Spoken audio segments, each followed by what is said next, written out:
Oh, good evening, everyone, and welcome to the final edition, the round 23 edition of the Weekend Wrap, brought to you by CrowCast. A pretty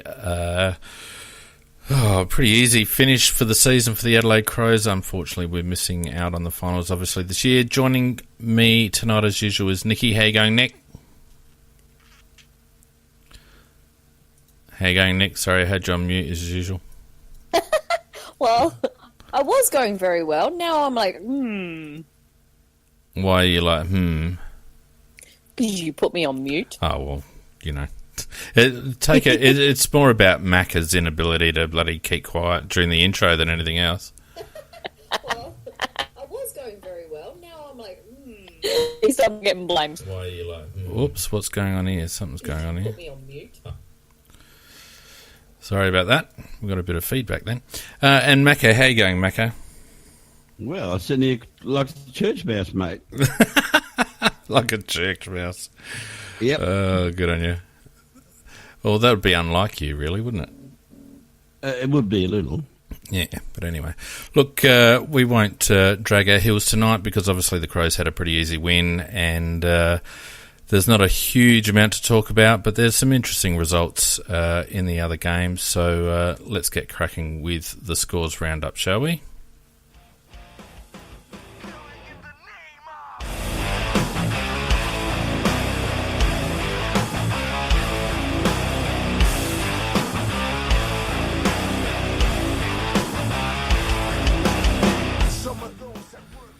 Interesting. How much of the round did you guys see?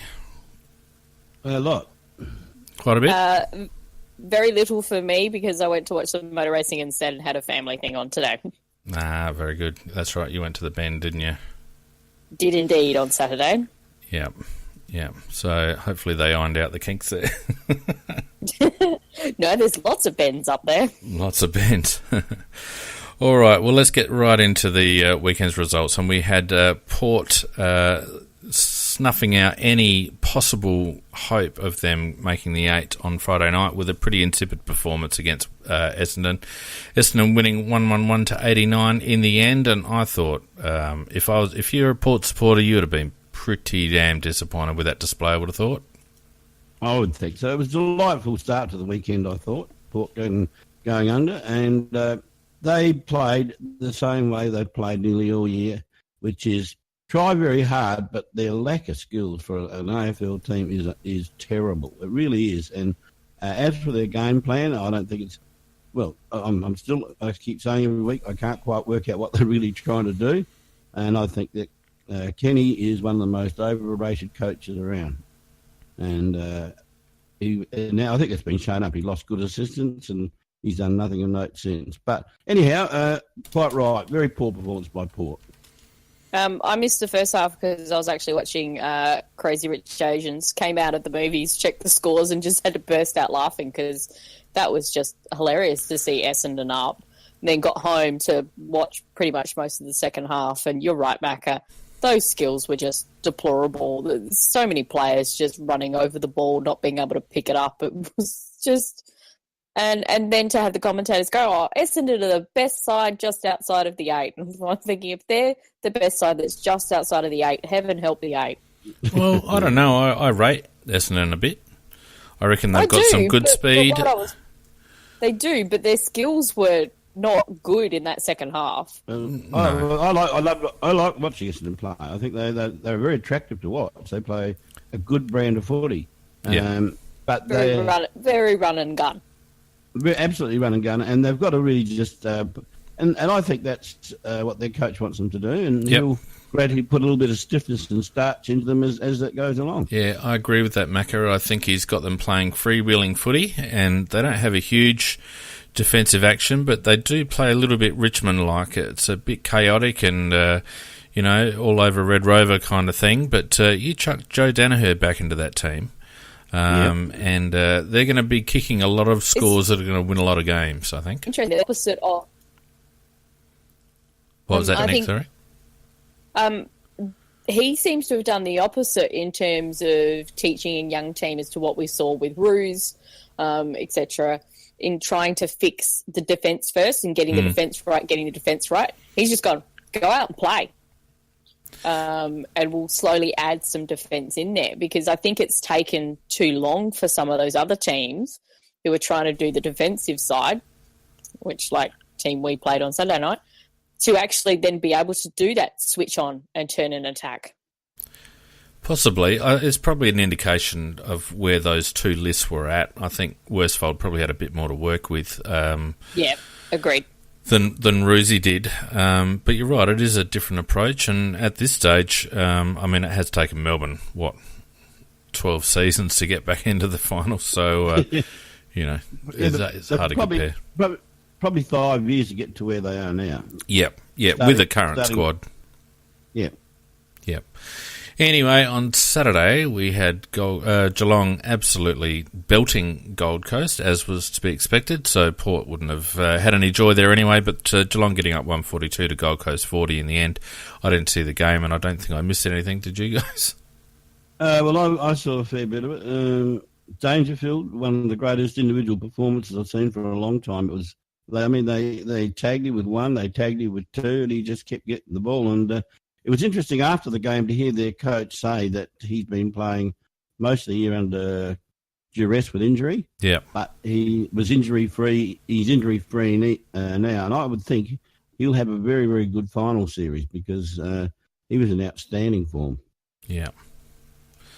Did you see it at all, Nick? I don't suppose you did, no. Nope. I was watching scores, but that doesn't really help. I mean, Geelong are obviously in 8th spot, so they've got it all to do, but they have got a percentage of 131, and I like looking at percentages as an indication, and they're not the worst team in the 8 by any stretch, and they'll play Melbourne in the first week, and Melbourne won't have it all their own way in that game, that's for sure. So, interesting first week of finals, and we'll talk about that a little bit more down the track, obviously. Richmond just eking out a victory over the Bulldogs. Richmond didn't have a huge amount to play for. The Bullies obviously wanting to finish the season on a high. But an entertaining game nonetheless. Richmond 98-95 in the end. I only saw the tail end of that game, so really can't comment very much on it other than to say that the Bulldogs did have a chance to win the game at the end, but they just didn't take it, so... Well, didn't they have, they had 3 posters or something? They did. So they were getting all the run on. A lot of people who were talking about it said that the Bulldogs very much had a very set game plan against Richmond, and it was working against them. They were doing a lot of short passing, chipping it around, etc. And Richmond were struggling to get the ball back off of them. Yeah, I heard some commentators making that particular point you made, Nicky, that the point was, hang on to the ball and frustrate the living life out of Richmond, and then take your opportunity when you get it. So, and obviously they did do that, but inaccuracy and the post, they fell a little bit short. Yeah. I don't think there's anything really to be read into that from the Richmond perspective. I think it's just get through the game, try to get through injury-free, and, onwards and upwards for them, obviously. Freo also gave Collingwood a bit of a push over there in the West, eventually going down 67-76. Pretty low-scoring sort of a game, and Freo obviously made a good fist of it. And Collingwood had a bit more to play for, obviously, wanting to retain a top 4 position. But again, I don't know whether there's a huge amount to read into these round 23 results. Well, I know that there seems to be 2 Fremantles. When they play away from home, they look like real pussycats, and they do play a reasonable brand of footy when they're at home. And I wouldn't say it was Collingwood's best day either. So I didn't see much of the game. I only just saw the tail end of it, but rather glad I missed it, actually. Yeah. I think it was once again a case of players who were playing for their careers, and also after that dismal performance that Freo gave last week, they were always going to come up with something. Yeah. Probably maybe the most entertaining game of the round was the Saturday night game that wasn't ours. Hawthorn in the end, just sneaking through and sneaking into the top 4 and lining up a first week of the finals against Richmond, which I think is going to be a real problem for Richmond. Hawthorn getting up over Sydney 83-74 at the SCG, and they've been very, very quietly going about their business, Hawthorn.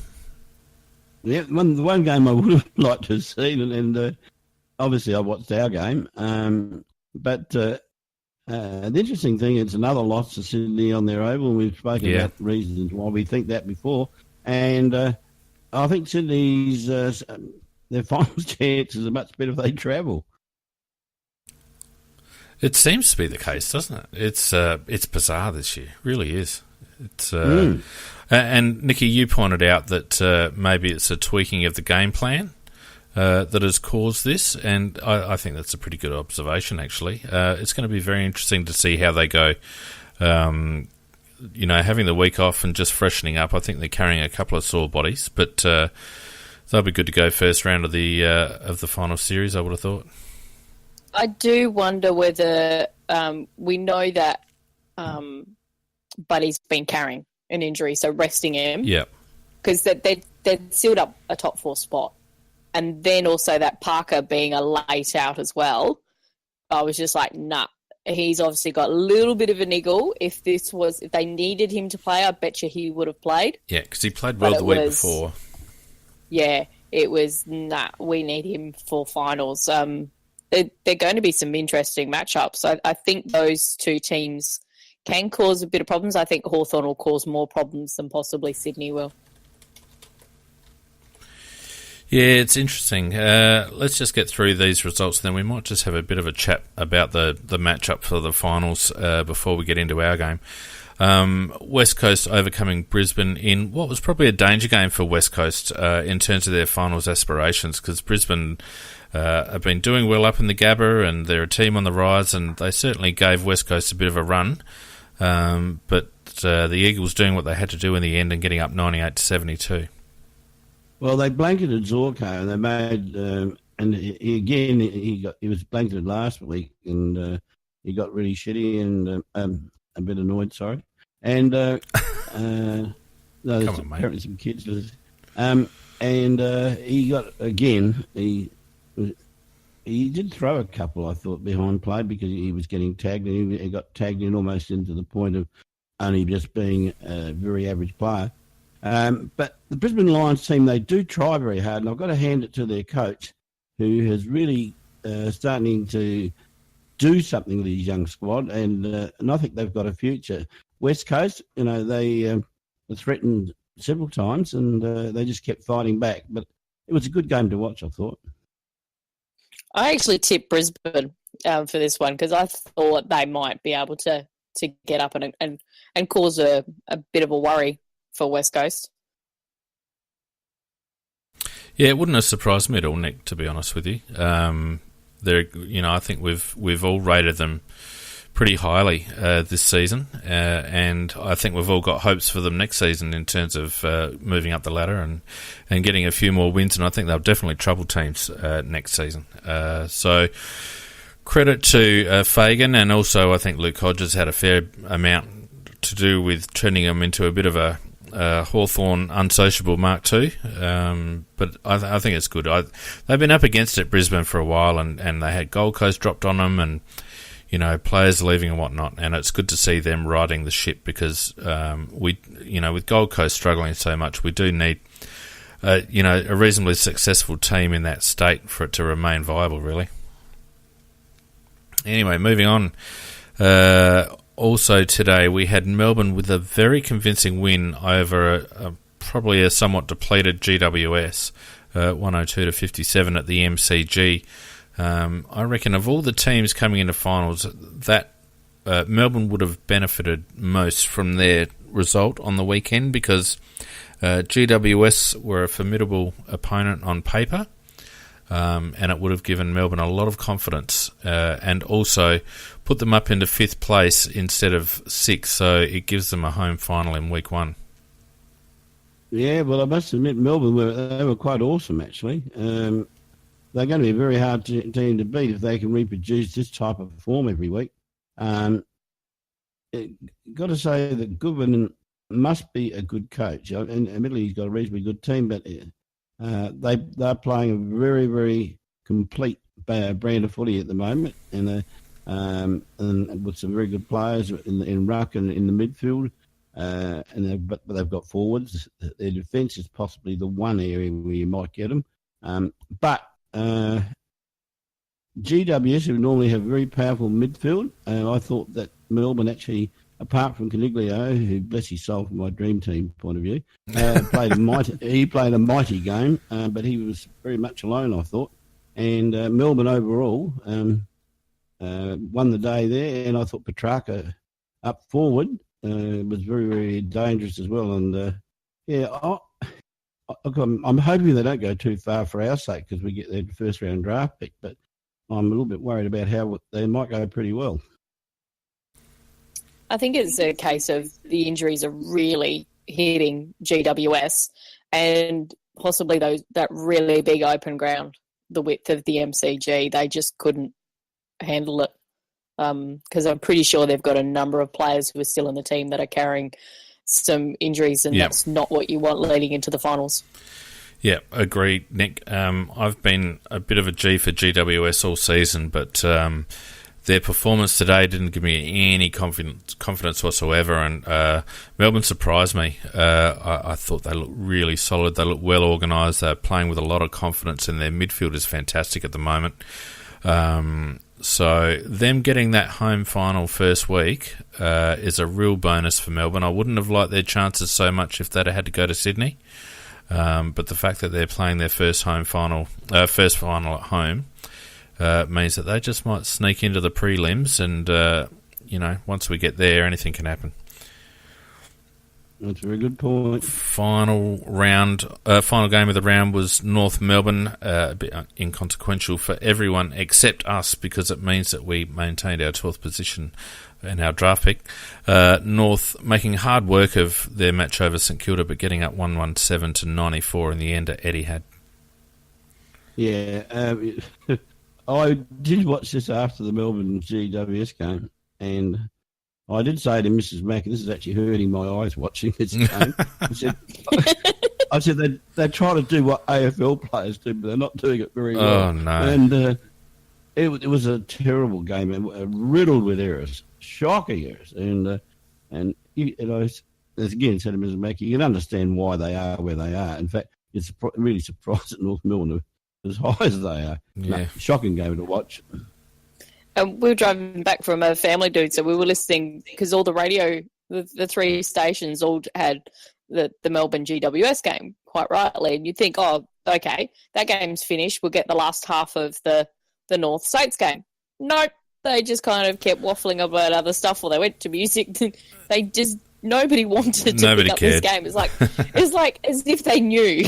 Yeah, well, Nicky, if you got a decent song, you were in the front.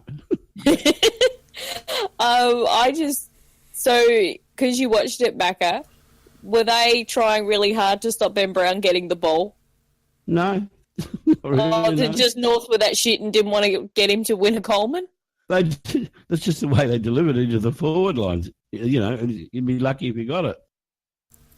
North are capable of playing some really, really good football at times and some really, really bad football at times. There's a large gap between their best and their worst, and the project for Brad Scott, I think, is to diminish that gap, because you're right, Macca. When they play bad, they look second rate.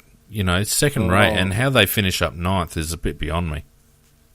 Yeah, look, Higgins, who came from the Bulldogs, he actually looked so classy compared to the other players when he had the ball. He just stood out like a beacon. And everybody else looked like they were trying to copy him but couldn't do it. Yeah. DSG says in the Spreaker chat in the same game, and he's damn right. They can turn it on for a quarter or for even half a quarter, and then they can turn to crap again. It's terrible. I would hate to follow North Melbourne. Anyway, that leaves us with a table. All 20 of their fans. Yeah. We have Richmond finishing clear on top of the ladder with 18 wins, and then we have West Coast a game clear in second on 16 wins. Collingwood overcoming Hawthorn by just 0.32% to get third. with Hawthorn getting fourth. So the qualifying finals are going to be Richmond v Hawthorn in Melbourne and West Coast v Collingwood over in Perth. And I reckon West Coast probably would have preferred to have met Hawthorn, I reckon, and I reckon Richmond would have preferred to have met Collingwood. So two very interesting matchups out of those out of that top four. Well, who do you fancy in those games? Well, look, to be honest with you, I've got Hawthorn beating Richmond. Same. I reckon, just as much as Clarkson gave Dimmer a bit of assistance last season, I think he knows how to take him down as well. And of all the teams, I reckon if you did a secret ballot of Richmond players and asked them which team would you not like to face in the finals, I reckon the majority would have picked Hawthorn because they're an enigma, and it's a lot to do with Clarkson. Yeah, I'd have to agree with that. Whether they'll beat Richmond or not, I'm not sure. I find it, but it does make that game a lot more open than it would have been if some of the other sides have been playing against them. Yeah, well, I think Richmond have got the wood on Collingwood a bit. Sorry, Nick, go on. Yeah, they do.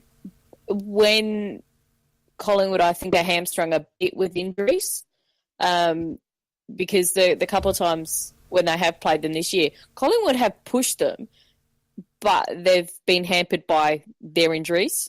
And I think if they had those players available, or like they lost some during games, I think I wouldn't write Collingwood off against Richmond though.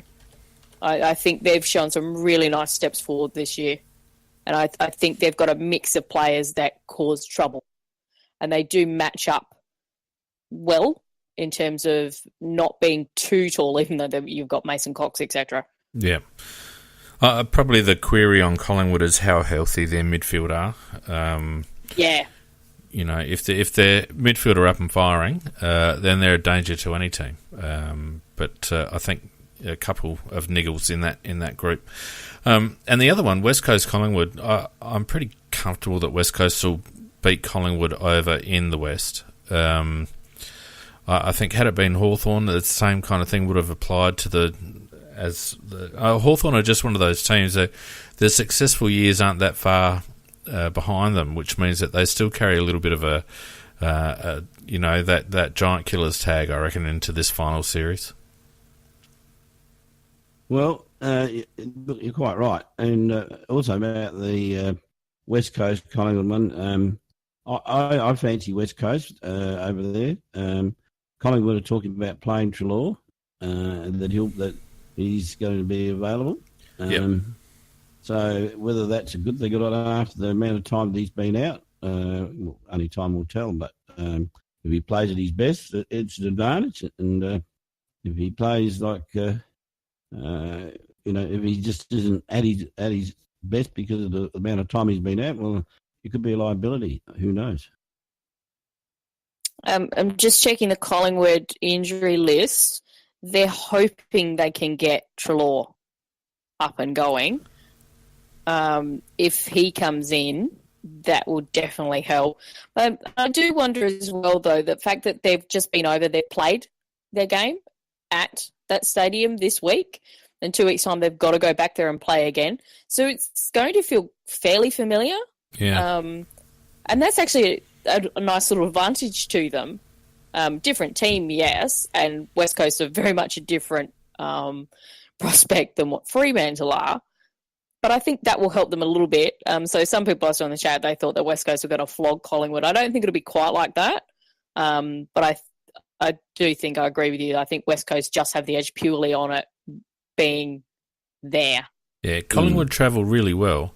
But that's notwithstanding the bye now between the last round and the finals. That's 2 long trips in 3 weeks for Collingwood. Yeah, so, I think their following week will be a problem for them. Yeah, it's going to be a real problem. I think they would have loved to have.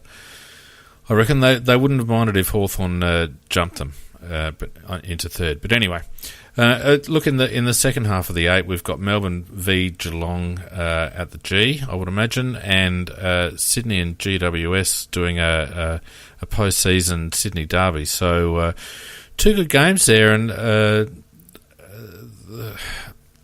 the Sydney GWS is really interesting because I don't think either team are travelling at their best. And the first point of interest is going to be where it's going to be played. Are they going to play it at ANZ Stadium or the showground, like the SCG? Well, Sydney are a higher ranked side, so it should be at the SCG. Yeah, but they've tended to play Sydney finals at ANZ Stadium in the previous. No, I think that's been nixed. Oh, that's gone now. That's gone now because the SCG now has the bigger capacity. Yeah. And the AFL were not happy with, and a lot of the players and clubs were not happy with the standard of ANZ Stadium. Dog's breakfast. Yeah. Yeah, I think they're both good games, though. Yeah, and given Sydney's track record at home, I mean, that in itself gives GWS a show, I reckon. I think it's going to come down to the health of that squad, whether they benefit from the bye and get a few blokes back up and running. Phil Davis, in particular, needs to get up and running, and they've got some really key injuries, and it's a shame because I reckon outside of Richmond, they're just about the best pick, but not with the current health of their squad, and that showed again today against Melbourne, who I think on today's form, notwithstanding Geelong belting Gold Coast, I would be tipping Melbourne, I think, over Geelong. Which is interesting because I'm just looking at their 2 times they've played this year. So we know that they had that recent loss down at Cardinia Park by only 2 points, and they should have bloody won that. But they played off at the start of the season. It was only 3 points between them then as well. So I reckon that one's going to be an absolute cracker of a match. Yeah, I think so too. I think it depends on danger, actually. Really, you shouldn't say about one guy, but if he plays as dominantly as he did in the last game just played, he could be just a difference and swing it Geelong's way. But if they can get him to a pretty ordinary game, then I think that Melbourne might win it. I think the problem that Geelong will have, particularly in terms of danger, is his lack of defensive run, because that midfield of Melbourne, you have to be accountable for them, and we know he cannot do that. Now, Viney's going to be back, I think, for the finals. Is that right? I can look that up. I'm pretty sure, because I was just thinking that the thing that Melbourne lack in terms of trying to keep Geelong's midfield quiet is Bernie Vince.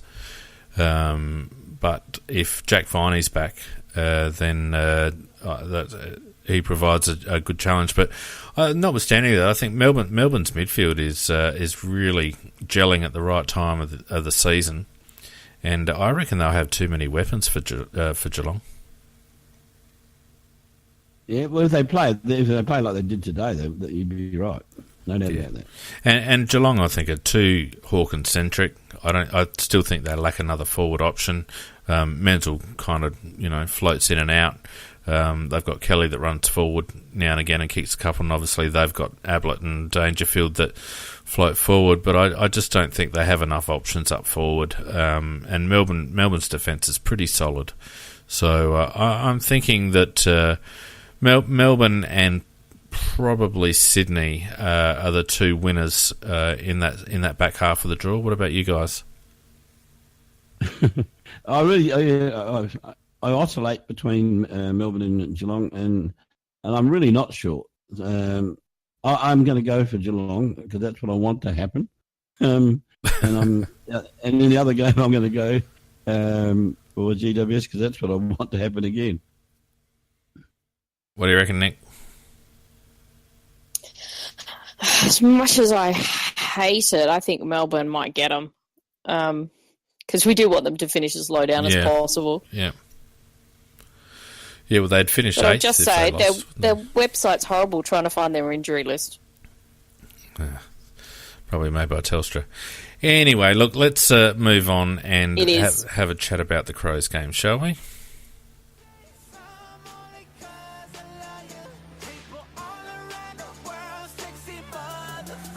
Get ugly.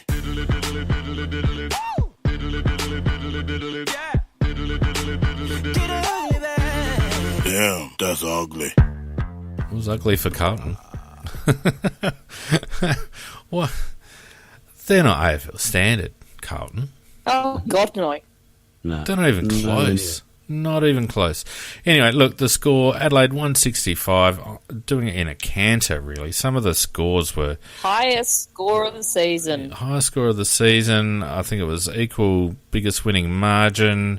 And we did it on the bit. I mean, I think we kicked something like 8 goals inside the 10 metres out from goal or something. 165 to 61 in the end, so winning by 104 points. And it's really hard to actually talk about this game because it wasn't really a game, was it? Well, it wasn't a contest, was it? No. Yeah, it was a game, but it wasn't a contest. Macca's got it in one right there. Yeah, look, the way I look at this, we had a sort of a physical training run, and we just invited Carlton to join in a little bit. Occasionally we let them score. Well, they did provide slightly more resistance than Witches had, but apart from Patrick Cripps and a couple of others who you can see are giving their best, sometimes the others have got nothing to give. It's not a great list. No, let's whip through some of these head-to-heads because, I mean, it really tells the story. We were plus 62 in disposals. We had 231 kicks, 182 handballs. Carlton 196 kicks and 155 handballs. So we had our usual kick-to-handball ratio, but, you know, far more of the ball. 123 marks to 77. And that was uncontested play because, you know, contested marks were even, marks inside 50 were even. We just shared the ball around by a foot comfortably. And you would expect then this other stat to be the reverse, but it's not. Adelaide 72 tackles to Carlton 54. So despite us having most of the ball, we out-tackled them by nearly 20, which is ridiculous.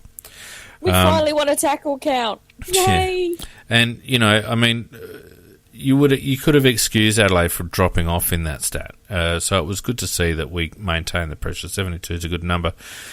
Look, we had 37 to 30 clearances Carlton's way, and that was very much the centre clearances. Patrick Cripps towed us up in the middle, 19 to 12.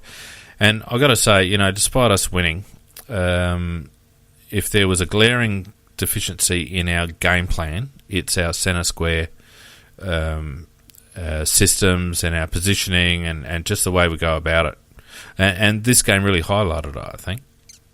Yeah, well, I can't argue with that because, and that's take a drink. Take a drink. Yep. I'll repeat it if you like. You have too. But Cripps was, it is funny. I'll just leave you two alone. Cripps is unbelievable. He you can have people holding him, hanging him, blocking him, tagging him, but he still gets the ball. And you got to really take your hat off to a bloke like him who's playing in a team that gets its backside really kicked hard every week, and yet he goes out there every week and performs. Yeah. And on one leg, Mac. One leg. Yeah, I know.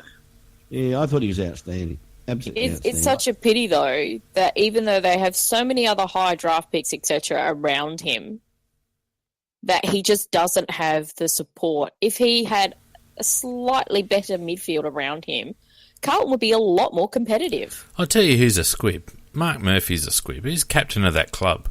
And I don't remember anything that he did of any note in that game. Do you? I think he tried to sledge Sauce at one stage, and Sauce was having a laugh back at him. Yep, I think that was it. I think that's the only time I saw him. It's like, oh, Murphy's on. He's standing next to Gibbs. Okay. I don't know how he escapes the blowtorch in Victoria. That was disgraceful again from Murphy. Yeah, what I can't get over is the fact that it's saying here that he had 24 disposals, and they must be counting ones he had in the warm-up in the rooms or something like that.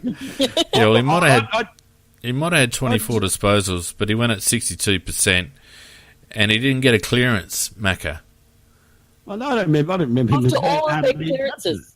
Murphy didn't get a clearance, centre or stoppage. So those 24 disposals were the cheapest 24 disposals you'll ever see. Well, I know, now if I say I can't argue with that, there's another drink. Another drink. Get it down. Look, inside 50s, Carlton actually won the inside 50 count 61-54, but they were so inefficient and they pushed up so high that in the end they had no one to kick to half the time. And that showed in our rebound 50s 49-25. We just kept picking it out. It was almost like we conceded inside 50s at time because, you know, there was no danger. They were never going to kick goals because they never had a target. And it wasn't until Bolton corrected that and had McKay play a little bit deeper and a little bit more in position that they actually had a couple of targets. Harry McKay's a player of the future, I reckon. I liked him, the way he plays. He goes for it very hard. And this is his first year, isn't it? Yeah. And I think he could only get bigger and better. And, I think he's a guy with a future, one of the few that has. But I was going to ask you, Phoenix, what did you think of their coach's tactics in starting with, at times, somewhere between 2 and 4 forwards, the rest of the guys in our forward line?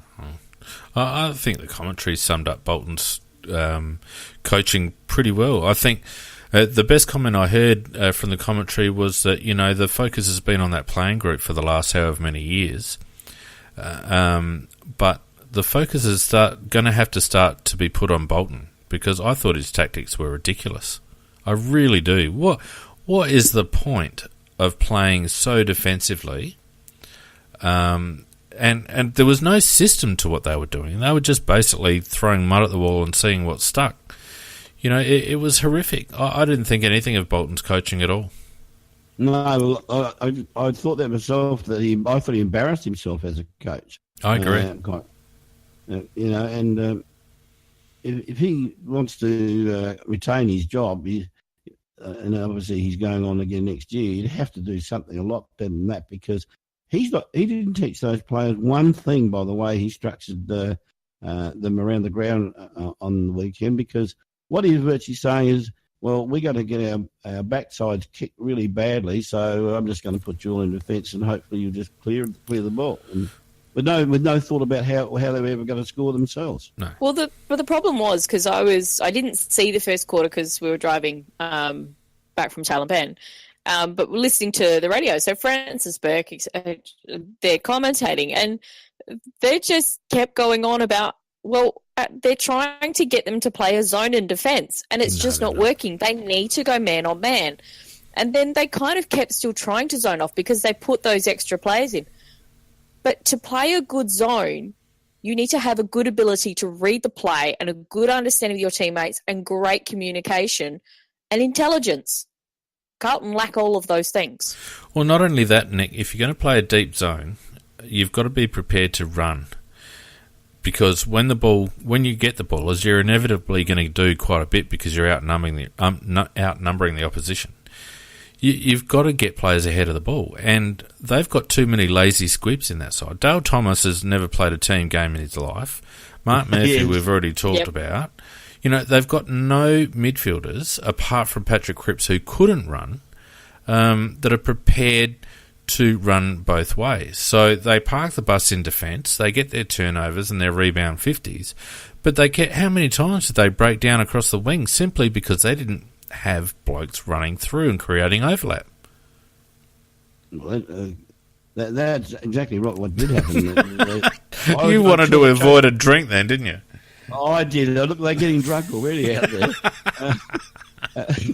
Nicky, do you know what we're talking about? Nope. Right, so Joel Constable last week on Twitter made the Macca's drinking game, and it was basically whenever Macca said certain things that he always says, like, you know, you stole my line, or can't argue with that, or all the rest of it. So that's why you've made it. You are a podcast star. If you have a drinking game, you are a podcast star. Absolutely. Thank you. If I find, I've put it on a slide somewhere. If I can find it, I'll stick it up on the Facebook thing. But Jason McKay said, "Slow down, man." Yeah, that's right. Oh, God. Oh, that's pretty funny. Anyway, we're getting distracted. Look, Bolton's got lots of work to do. I don't think. From what I saw, I don't think there's any chance of us negotiating with Carlton for their pick one, because if they don't pick Walsh with their first pick, they got rocks in their heads, because whilst McGovern or Lukosius would be handy for them up forward, and McGovern's obviously a little bit more versatile, they just need more quality in the midfield, in my opinion. I think it's pretty well open that if they do hang on to their pick one, that they are going to pick Walsh. I think that's already been pretty openly stated. Not by them, but by the people, all the people in the know. So I think that probably will push those other guys down a little bit. And there's also talk about the Gold Coast needing the two twins. Yeah, twins. Yeah. Yeah, that they would suit their needs as well. So I think that's been a bit overblown, to be honest with you. Look, it may well be. And when it comes to this drafting game, there's always a lot of guessing, a lot of rumours, so you're never really quite sure which is which. But it's quite possible. And, what a lot of the experts say, and it'll be interesting what the AFL say, in the sense that giving priority picks, for example, where are they going? What position are they going to be in? Are they going to be at the end of the round? Are they going to be immediately after where they finished on the ladder? I don't think so, because I think you would just have a rebellion by the other teams if that happens. But I think the AFL would really like them to trade their picks and get players so that they can become better immediately, not down the track.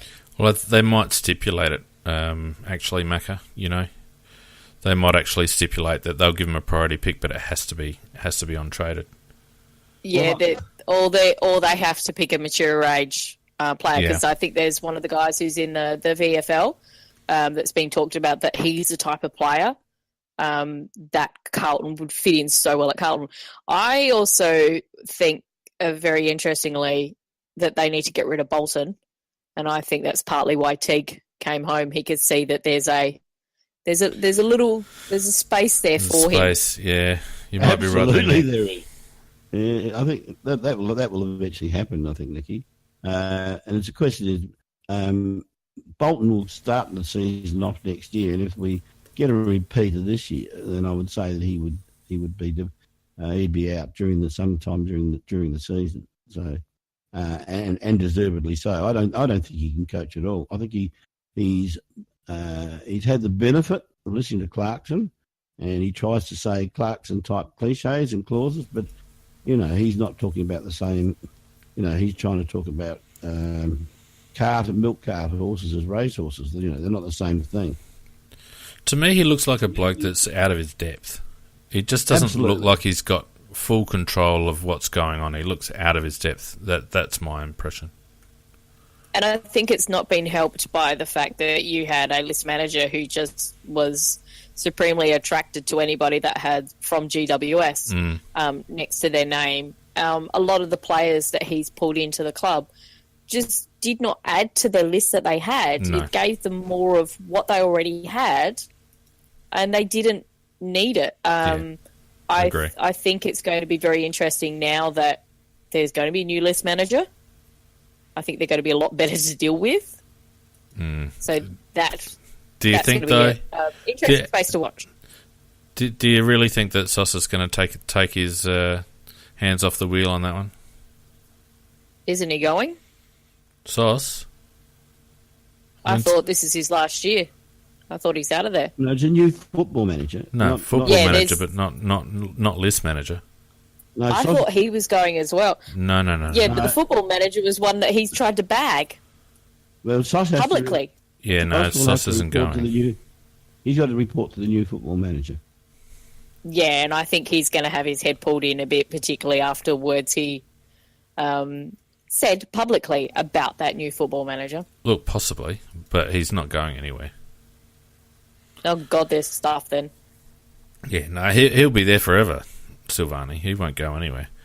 And just for those interested, I have put the rules of the drinking game up on the screen. Look, what else have we got with head-to-head stats? The clearances was an interesting one. I don't know how committed we were inside, but to me it just highlighted the issues that we've had all year, and to get belted by basically one bloke. Can't you sit on a bloke that's got one leg? Like, honestly, I know that we had poor Rory out, but nevertheless.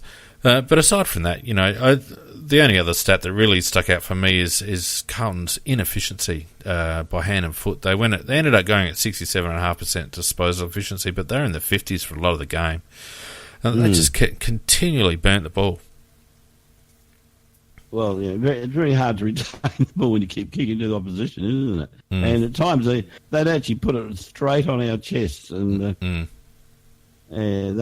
they didn't do themselves any good at all. And it's hard to talk about the game because they performed so poorly, apart from Cripps and perhaps a couple of other blokes, and they probably had 15 bits of rubbish out there. Yeah, well, they had Cripps, they had that young lad up forward, Paulson, who did all right. McKay showed some signs, and I think that was about it. Charlie Cuno was extremely disappointing. De Koning did nothing. Petreski Seaton did nothing. Dale Thompson's just a selfish squib. Petreski Seaton's probably going to end of the year with a fine. Yeah, I'd imagine. Let's look at some individual stats because there were some pretty good numbers. Rory led 34 touches, 10 marks, 3 tackles, 4 inside 50s, 7 rebound 50s, and kicked a goal, obviously, which is very happy about. Went at 91% disposal efficiency and gained us nearly 600 metres with 9 score involvements and 6 intercepts. Probably a pretty standard game for Rory across half back there. Just wandered around the oval as if he owned it. Nobody bothered him too much at all. He had a good game. It was a lady game. One stage I kind of looked at him going, come on, dude, pick up your possession mark. You're a bit low for you. Yeah, Matty Crouch, 29, 12 and 17, a bit better ratio than the last couple of weeks. 5 marks, 3 tackles, 5 inside 50s, 3 clearances. What else have we got here? 8 contested possessions, went at 72, 11 score involvements for Matty, and turned it over a little bit 6 times. But, just a game from Matt. Well, reasonable game because he was tagged by Curnow, and I think to get 29 possessions when you're being tagged is still pretty good. But not outstanding, but just a reasonably good game. For me, I did love seeing him a couple of more of those nice short passes that he can do, particularly into the forward line. There was some really nice little spotting up and vision that we've missed him doing. The only downside is, once again, he kind of does his little head wobble when he does that chasing down on opposition midfielders. If say, I'm trying really hard, but I'm not going to catch him. It was just that. That kind of, I think this was the type of game where he should have been better defensively minded because they're not that good overall, and that was still a bit of a downer. That needs to be fixed before next year. Yeah. Sorry, I just had to deal with something on the chat there. Brent, if you're listening, I've had to boot you, mate, because we don't need to be talking about that subject tonight, and it's not being a sook, it's being respectful. Sorry, where were we? Wayne Miller, I thought. Sorry, go on. Catch me up, Nick. Yeah, I was just catching up. It's just that it's his defensive mindedness again. I was still just that little bit not pleased. I thought this was a really good opportunity for him to work on that, and it wasn't quite there. Yeah. I don't think it's quite right still, Nick. I reckon there's a few that are just, running on fumes. Yeah, I agree with that. Oh, God, there's a drink. Another drink. I'm going to have to get a little animation every time you do it. I'm just going to have to run it on the thing. Miller, I thought, was fantastic. 13 and 12 for 25, 5 marks, 4 tackles, 4 inside 50s, 6 contested to play possessions. In the midfield? Yeah, a little bit. 84%. 8 score involvements, 7 intercept possessions. Probably almost the bright point of the season, or certainly one of few bright points of the season, has been Miller's development. Massive growth this year. I was starting to get a little bit worried about him last year. Yep. And at the beginning of this year, thinking, this guy's not going forward at the rate we want. The move to the half-back line has really been the thing that's made him, where he's got brilliant reading skills of the ball coming in, and once he's got it in hand, very hard to grab hold of the guy. He's an artful dodger, all right. And also, once he does get cleared and uses the ball, he's one of the best users of the ball in the team. And so, actually, it was a pretty nice article written by Michelangelo Rucci about the Crows today. I couldn't believe he wrote it. Somebody else must have pretended to be him or something. It was one of the nicest articles I've ever read about the Crows. And he was talking about, Miller being the next Andrew McLeod. I think it was him who said it. If not, it was Reese, the other reporter. Humphrey. And I really thought that that's quite right. It reminded me of Andrew McLeod with some of his clearances and then the usage of the ball after that and the runs as well.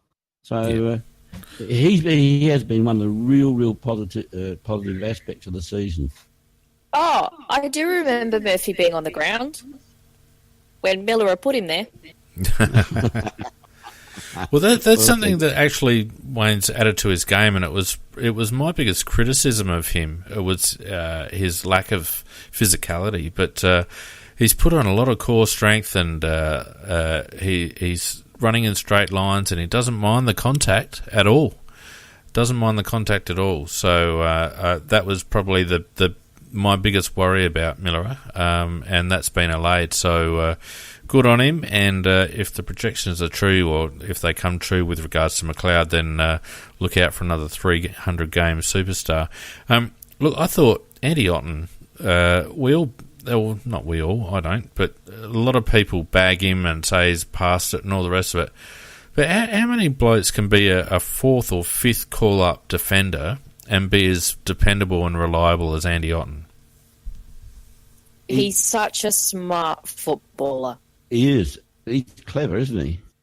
I love watching him play. He played an excellent game again. He's had 2 in a row. And, look, he's got to get another year, because even if it's just to be there as a backup player, because every time he does get an opportunity, he doesn't let us down. I don't think any time this year he's been called upon. And let's not forget, we've been without Hardigan, we've been out without Tiles, Keith has been out, we've had Duday out, and Otten's just slotted in there. And, forget this playing him forward rubbish. He is a versatile defender who can play tall, and he's very reliable, and I'd be shocked if he doesn't get another run around. He had 21 disposals, took 10 marks, he had 6 rebound 50s, went at 95% disposal efficiency, 4 score involvements, and 9 intercept possessions. You can't ask for any more. And he was on Curnow for a lot of the time. Who's so fast. Yeah, but he's so clever in order to get in the way, to stop those leads, to really use his smarts. Like Ben Brown last week. He had no idea. He's so much bigger and stronger than Otten, but Otten knows how to use his strength. He's still got quite a bit of strength. Yeah. And he knows how to use it against forwards like that. But Brown's never come up against a defender like him who's that much smarter. Yeah. I hope he does get another contract. I anticipate he'll spend most of the season in the SANFL, which is hopefully as it should be. But as you said, Phoenix, when he gets a call up, we know he is going to provide us some quality, and that's all you can ask. Yeah, and we lack a young up-and-coming defender at the moment. So we don't have that lad as an understudy to Talia or Hardigan or whatnot. I mean, you could call Keith that, but, we need someone to be able to call upon. Morley in the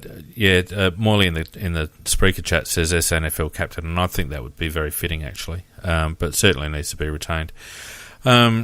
Look, Josh Jenkins is another one who has been much maligned, certainly by me, but a really solid finish to, I would say, almost Jenkins's best season. I mean, it's certainly not his highest goal-kicking season, but I think in terms of the way that he's actually approached his footy this year, particularly after the first half a dozen games or so, has been exemplary. He's addressed all of the deficiencies that have been identified. He's copped a little bit of ridicule for being Joe the Goose at times, but he's turned into a strong contested key position forward, Macca and Nick, and he topped it off on Saturday night. 19 disposals, 9 marks, 7 goals, 2. How many contested marks did he have? He had 3 contested marks out of those 9. I just felt like he imposed himself. He had 14 scoring involvements. He gained his 400 metres and spent 90% time on ground. He's a genuine second ruck option now, and I think he's turned himself into a genuine contested key position forward. Dermot Burton on Saturday night in the after-match stuff, he actually said that JJ is the best in the AFL in that second ruck forward position. Yeah, and I think he's spot on. Well, he thinks he is too. He knows everything. But he's right. I think that Jenkins, he's really come of age. I think when Phoenix was criticising him early, he was quite justified with his criticism because of the fact that he was not using his body. He wasn't really putting in that little extra effort that makes a difference between winning and losing. And he was just hanging around waiting to get the Seagull goal at the back. But I thought his game on the weekend, and he's just got, this has been a lot of weeks in a row now, probably like 14 weeks in a row he's been playing like this. He's turned his game on its ear, and I had him very high in our best players on the weekend because of that. That his contest for the ball is excellent. He can't ask for any more out of the guy. Well, he's no longer afraid of contact, and I don't mean afraid as in scared, but I mean he's no longer shying away from contact. He's initiating contact. No, well, I think it was just a transition from one mindset to another, Nicky, Yeah, I don't think anybody had actually taken the time to teach him. Possibly. What to do. Because he's changed so quickly. It's not an easy thing, though, to change from a game style to a different... I mean, it's like saying Rory Atkins is going to turn into a tough inside mid. I mean, that is the level of transition that we've seen, or the transformation that we've seen from Jenkins this year, is equivalent to Rory Atkins going from an outside player to a tough inside mid. Because Jenkins has changed his game completely. He's leading hard at the ball. He's taking blokes on. He's pushing blokes away with don't argues and whatnot. I've loved his season. And I was probably his strongest critic. So there you go. Maybe I'm not a good judge. No, right on all counts, including the criticism. Yeah, I think quite rightly he will be very up there in best and fairest. And I think he might actually go close in the team man. Yeah, definitely. Well, he thoroughly deserves the team man award. Thoroughly deserves it because I think he does. Because when you consider everyone's been falling down around him, JJ has had a consistent year. He hasn't missed. Has he missed from injury? Maybe once or twice early. I can't remember. Yeah, I think he might have had like maybe one game or so, but he's been very consistently on the park. Yep. And one of the things I had against him early on was when he got an injury, he didn't know how to push through it. Yeah. And we've seen him this year where his thumbs come out, he's had his fingers come out. He gets it fixed up, and it comes back on, and he puts that hand back in danger again. Yep. Previous years, he didn't do that. I don't think he trusted that he could keep doing it. And now he has. Yeah, and as PJ said, he was on the media a lot at that stage and putting himself out there, and he's actually pulled his head in on that respect. He probably, as PJ says, cost himself some money as well. I think he's still writing for ESPN, but he's not doing the News Corp stuff anymore. No, he's got his own little blog now that he does stuff on there occasionally. Yeah. But he's obviously planning to be in the media when he retires. Yeah. He'll be very good. He'll be an NFL commentator, I reckon. He was on Channel 7, I think it was, this morning. And, he's as good as the other guys there, mate. They're getting paid a lot more than him. Oh, let's face it, there's not a lot of competition. Anyway, look, JJ's been fantastic. I think, playing in a forward line where every man and his dog has fallen down. You know, we've had Lynch out, we've had Walker hobbled, we've had McGovern in and out. And JJ's played a load hand, and I think he's done excellently. Another bloke who I think has certainly grown as the season's gone on, and last night showed us, I think, what he can do when he actually gets some midfield time next season. Jordan Gallucci, 17 disposals, 6 marks, 4 goals, 4 tackles, 7 inside 50s. Let's see here, 2 centre clearances, 10 score involvements. Just coming along nicely. Well, we said last week we thought that was his breakout game, and I tell you what, we were right, and because of the fact that his game was terrific, I thought, really terrific. He's got so many assets that he can give to the team, in the sense that he will compete for a hard ball. He can take a hard knock. He's got tons of pace, and he's very intelligent with his usage of the ball, and. He's only, I don't know how many games he's played now, but it's only certainly less than 20 games he would have played, and he's got a great future ahead of him. Should get the final Rising Star nomination for the year. But I'm just sitting here with a nice little smile on my face just after that performance. Just to see him go in the midfield, because I've been calling on that for a couple of weeks. There's the speed that we're missing from our midfield. And we know he's such a good thinking footballer. He makes the right decisions.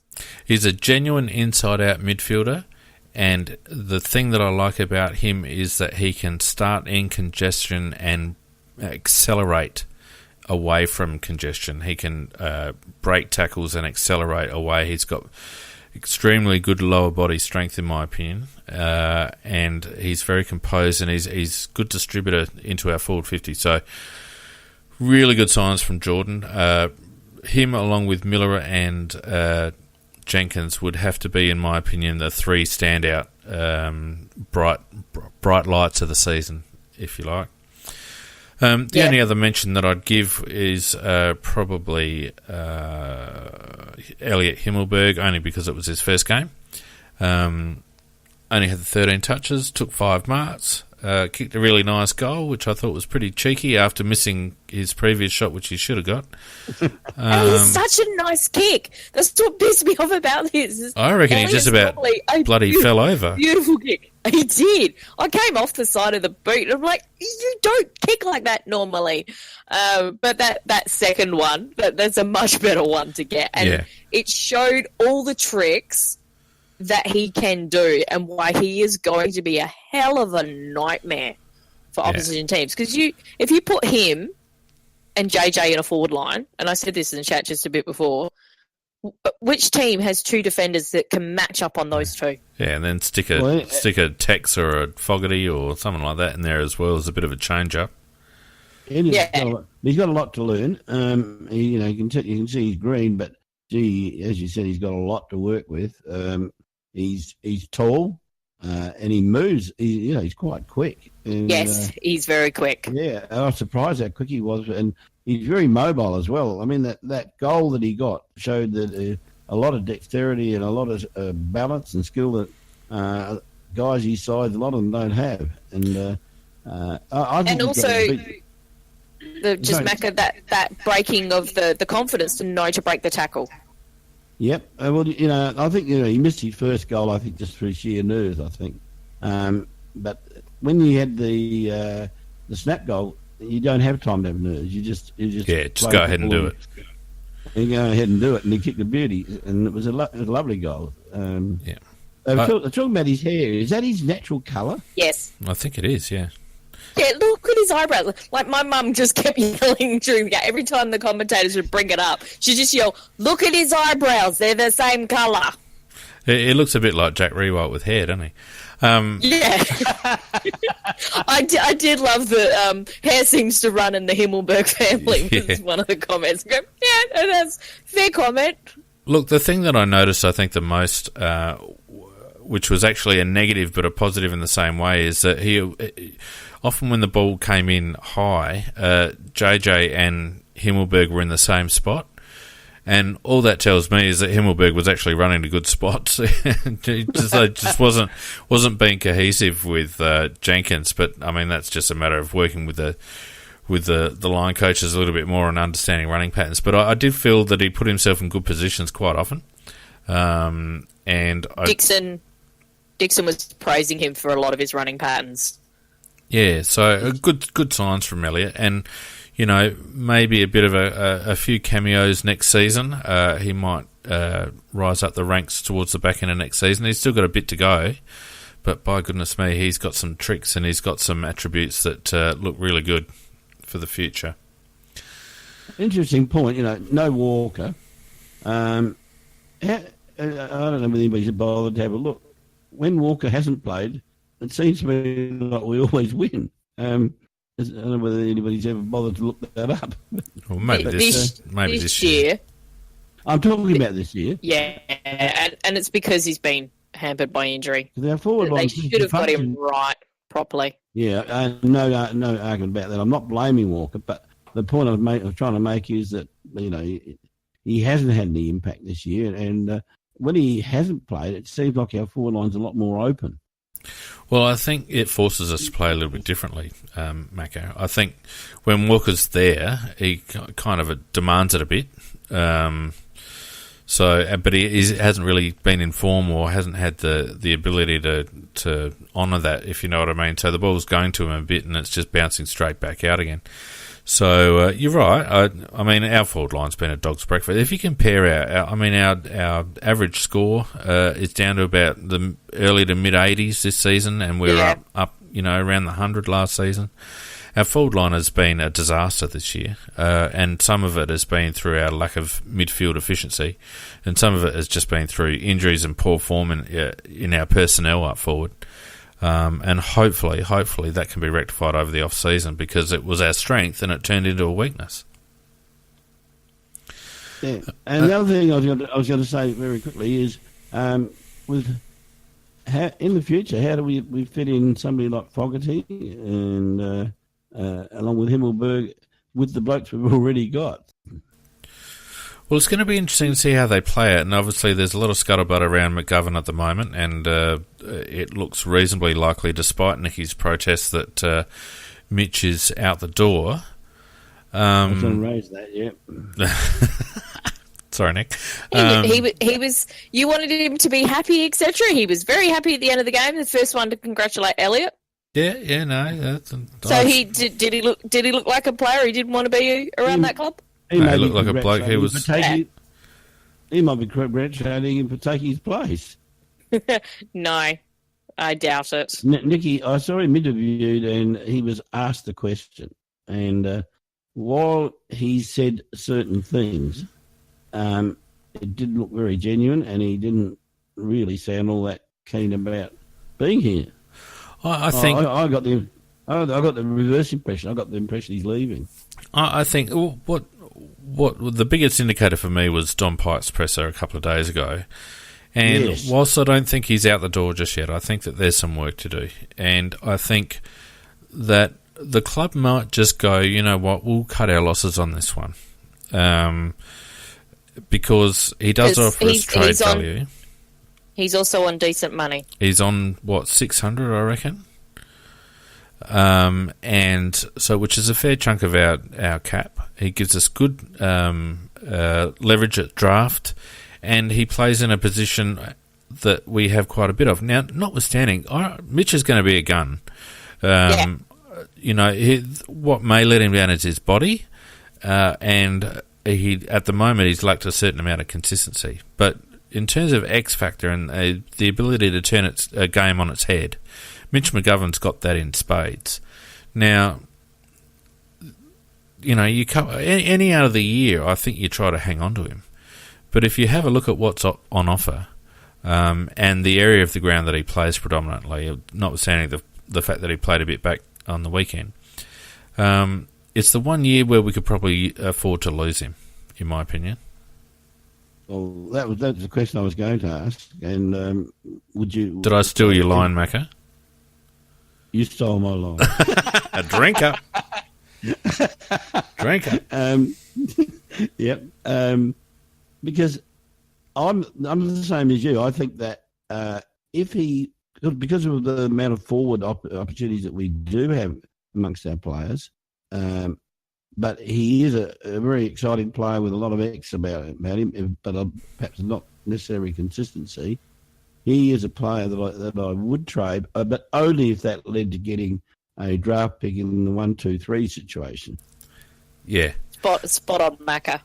That's unless you can almost like guarantee that you're going to be getting Lukosius, then I don't think we will do it. But we do know that Ogilvy has very good little feelers out to figure out what everybody else is going to do. I think it's pretty obvious. Yeah. I think it's pretty obvious. It's McGovern and next year's first rounder for pick one. It's there. It is right there. Yeah. Do it. I reckon you'd have Carlton, maybe not Gold Coast, but you'd have Carlton, St Kilda, and probably Fremantle would bang your door down for that deal. Yeah. Well, this draft, of course, you're allowed to use 2 years first round draft. Yep. So I would think that with anything and everything's on the table with Adelaide, and they may be trying to try and get both lads. And I think this is why we're seeing the club, like generally in the past when we've had a higher profile or a contracted player wanting to leave or the whispers are going around, we've been very quick to pour cold water on it. And earlier in the season when CrowCast actually broke the rumours about McGovern, which was followed up by Sam McClure, blokes like Mark Rashudo and that were very quick to come out and hosh-posh it. Whereas now, over the last couple of weeks, the responses from the club have been lukewarm at best. And I certainly hope this to be the case. And again, it's nothing against Mitch, who I think is going to be an excellent player, but I honestly think that the club has made a strategic decision to go 1,000% at this draft. And why shouldn't 100%. They? We've already got a couple of draft picks in the top in the first round. We've got the opportunity to trade out for another. We can get 3 out of the 4 top quality South Australian boys, notwithstanding other people's picks and all the rest of it. But we're not going to have another chance like this. And I think, despite Mitch being an excellent player and a real X factor and all the rest of it, I think he's the one that you let go if he's open to going. Well, and that's good list management. Well, it is absolutely. It's good list management, absolutely. And that's what you have to do. And people still kind of get stuck on that romanticism, and some of them are having a go. I've seen comments about Mitch, he just wants more money, etc., things like this. But clubs move players on all the time for money issues and other things like that. That's the nature of it now. And Mitch is very much a very different kettle of fish than a 17-year-old who's just coming into a draft and wants to be drafted because he wants to play football. That's his only career. Yeah. Mitch had a career. He actually had a job that he's working. He came in as a mature age player. He's a vastly different beast. He understands the nature of this business we're in. And as much as we love it for a sport, it's a business. Yeah. Anyway, we're creeping into Tuesday Night Live's territory here, so let's move into our awards and then the Cockwomble.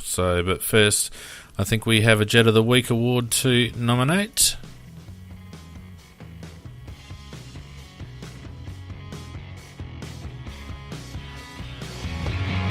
You're gonna get what you need. Gonna get what you need. You're gonna get what you need. You're gonna get what you need. You're gonna get what you need. I reckon that song applies itself to Rory Laird more than anyone else because you get what you need from Rory pretty much every week.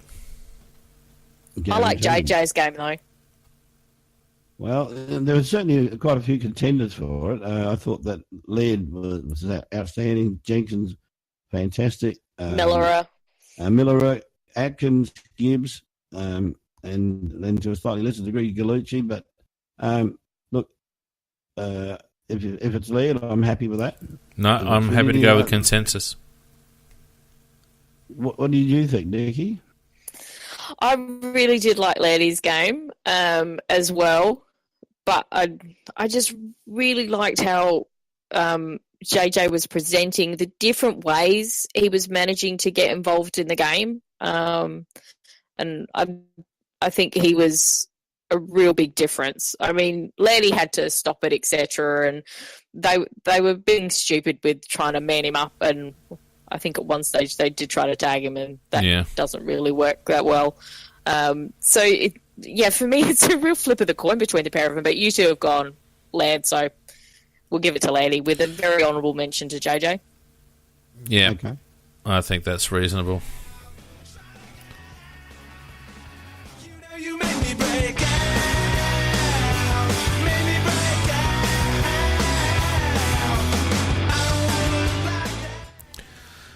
It has to be Gooch or Miller. I don't know. How do you split those two? Probably Miller on output, I suppose.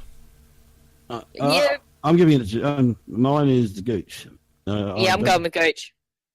I love it. He really did do it tough at times, and he took some blows as well. But once he's got it, whack, he is a jet. He just takes off. Yeah. So does Miller. So, Very happy to pay to the Gooch.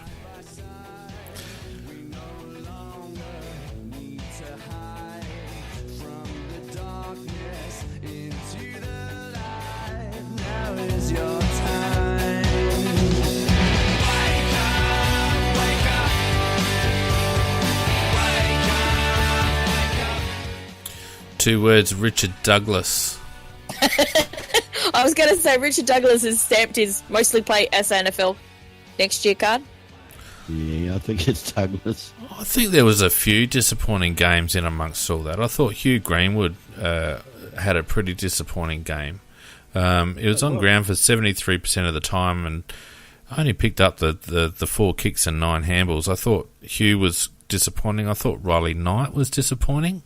I felt like these are the lads that had a bit of an opportunity to get a bit of ball. Did tackle very well. He tackled very well, though. Yeah, well, that's true. Yeah, he's got to get more. Riley's just got to get. We've talked about this before. He's just got to get a bit more of the ball. A couple of really great marks. He takes a really good contested mark for his size, but he's just got to get that little bit more involved. But I think very much it was Dougie, and Vardy Magic's pointing out Greenwood's out of gas. He's actually played pretty much every game this year, which is a positive, and he did have an interrupted pre-season, so he's really got to work hard and get a clean pre-season, and I think that will be of great benefit to us next year. Yeah, 10 tackles from Huey shows that he was involved, but output low, and you're right.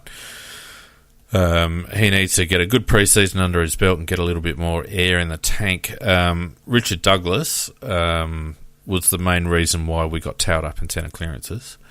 And seriously... he wasn't good. No, he wasn't good. You know how many metres gained Richard Douglas got us? 66. 66 metres gained. Now, I know he played a bit up forward, but he also spent a bit of time in the midfield, like around centre clearances and all the rest of it. And 8 kicks, 9 handballs for 17. It's just they're just not the numbers that you need from one of your best or one of your most experienced players. You know, our 2 most experienced players, apart from Eddie, well, if you throw in Eddie Betts, our 3 most experienced players got 9 and 9, 8 and 9, and 7 and 5. Although at least Betts kicked 3 goals. So I really Betts hope back to his little harassing best. I thought defensively Eddie played well. Yeah, I thought he played his role well, actually. Yeah, I think we let Eddie off the hook a bit sometimes because he does the spectacular, but he needs to do more of the percentage stuff for mine, Eddie. But look, for me, it's Richie Douglas. I I don't know what we're going to do with him because he's not injured, is he? Like, he hasn't been injured. I don't think he's had a soft tissue all year, has he, Douglas? Not that I'm aware of, but if he hasn't, he'd be the only one. So full pre-season. One of the constants in the midfield, along with Gibbs, and just produces bad numbers week in, week out. So I hope that the coaching staff actually put him under the blowtorch during the off-season because he should be spending more time in the twos next year, I believe. Yeah. I think he will be.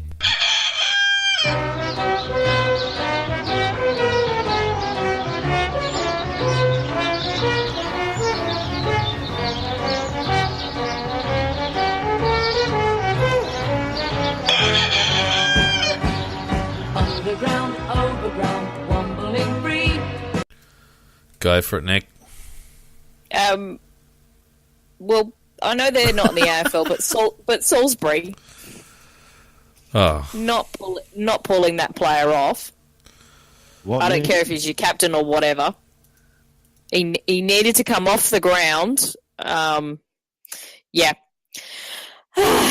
So that one's probably good.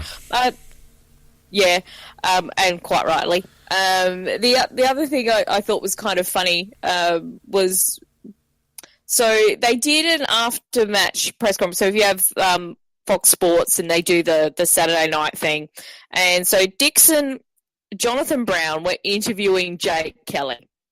Now, we know Jake is a very sarcastic young man with a very quick, dry wit. My God, Brownie just looks so stupid standing next to them, trying to keep up and figure out what the hell was going on and trying to be funny, and it just failed spectacularly. Yeah, Brownie's not as sharp as tool. Lovely bloke, but no, he's not. you got to bowl fairly straight to Brownie, otherwise he's cooked. And I did love Jake's comment because they were celebrating his final first goal that JJ nearly stuffed up for him. And he said, "Oh yeah, I got that one and I stuffed another one up. So that could have been 2 goals. So 4 quarters. Yeah, I would have got 10." It was like, so yeah, Kelly gets a reverse Cockwomble for that. But I do think it's just pretty much got to go to Salisbury unless you guys have some other. Or Port Adelaide, as Lonnie Rangers pointed out, Port Adelaide are going on September holidays. Yes, they are. No, I think I really do think the Salisbury West team deserves it. Yeah, that is a club that the 2 Salisbury teams, Salisbury North, Salisbury West, have both had reputations for about the last 30, 40 years of playing football in this manner. And my kids have played against both those 2 teams, and I can assure you they both got both my boys got belted just for getting the football against those teams. And this is not new to them. It's they're repeat offenders, and as far as I'm concerned, they're a disgrace to football, and they shouldn't be in any competition. Yeah, I think the best thing to come out of that is how well John Kernahan is handling the stewardship of the Adelaide Footy League, formerly the Amateur League, because this has been, like you rightly point out, Macca, this has been a long time coming. I've played against those teams and some of the other teams that have come under fire over the last couple of years under Kernahan's stewardship, and it's about bloody time. Because people are dropping off, kids are dropping off at junior level because the thuggish behaviour that is happening at senior level is starting to filter down into the juniors. And there's a lot of options for kids these days, and it's not a fait accompli anymore that it's footy in summer and cricket in winter for our kids. I think it's beholden on all footy leagues, and kudos to John Kernahan for taking up the baton on this one and cleaning up that league, because there's just no place. There shouldn't be any place for it. And this is why, in my opinion, the AFL need to have a no punching policy at AFL level. There's just no place for it. Yep. Doesn't matter whether it's a agree. jumper punch, rib punch, back punch. I don't care what Eddie Bet says. It's not part of the game anymore, and it needs to be black and white. You do not strike anywhere, anyone with a closed fist. End of story. Because it is taking hold at at underage groups now. You know, and it's got to be removed from the game, or else we're not going to have a sport in another 50 years. 100% agree with you. And there's two drinks. Mrs. Macker picked up a glass of water and had a drink. Yeah, Mrs. Macker would Well be. done, Mrs. Macker. She'd be on the floor now, wouldn't she? She'd be like a big puddle of bloody red wine just lying there. I'm scared she's going to wet the bed tonight. She's had that many drinks. I don't think you should be saying that about your wife, Macker. Yes. You don't Bad say Macker. that. We love Mrs. Macker. Oh, Mrs. Macker's actually replacing you on the podcast next year. We've been in negotiations. Yeah. For me... Sorry, go ahead. Oh, no, I was going to pull it back into the thing. Because in the SA, the Women's League, so we've had North Pines, who was one of the other teams that are out there. Yeah. And we do know that they've had to forfeit games because there were umpires being hit, etc. And so they had to employ a security guard to be there during games. The only problem was they stopped that at 6 o'clock. So they had all the men's and the junior games playing up until 6 o'clock, and then we had to come in and play a night game, and the security guard had left. Yeah. We're like, okay, we're coming in as late as possible, playing a game and getting out of there. Yeah. A lot of those players have moved to another club, and there's a persecution complex which makes them difficult to play against. Yeah. Let's not get into the social commentary on it, notwithstanding the fact that there's a number of clubs that are dodgy and they're starting to get dealt with, and that's probably a good thing for everyone. Which is great. Absolutely. Did we settle on a numbnut in the end, Salisbury West? Yeah. Yep, have you Beautiful. All right, well, look, that winds us up for tonight and for the season, for the wrap. Thanks to everyone who's joined us on Spreaker over the course of the year and towards the end there on Facebook as well. Tuesday Night Live will continue throughout the final series and also the trade period, so you will get your CrowCast fix every week. And in the meantime, it's a big thank you from Nikki, Macker and myself for all your support on Sunday nights. It's been a pleasure bringing it to. It's been great doing this with you guys, Nikki and Macker. Yep, it's been great. It's been great. I'm just laughing at some of the comments going on there. Yeah, that's quite rabble. Funny. They just want to know. get at 600. But we love them. They just want to get at 600 They comments, do. and they're not going to make it.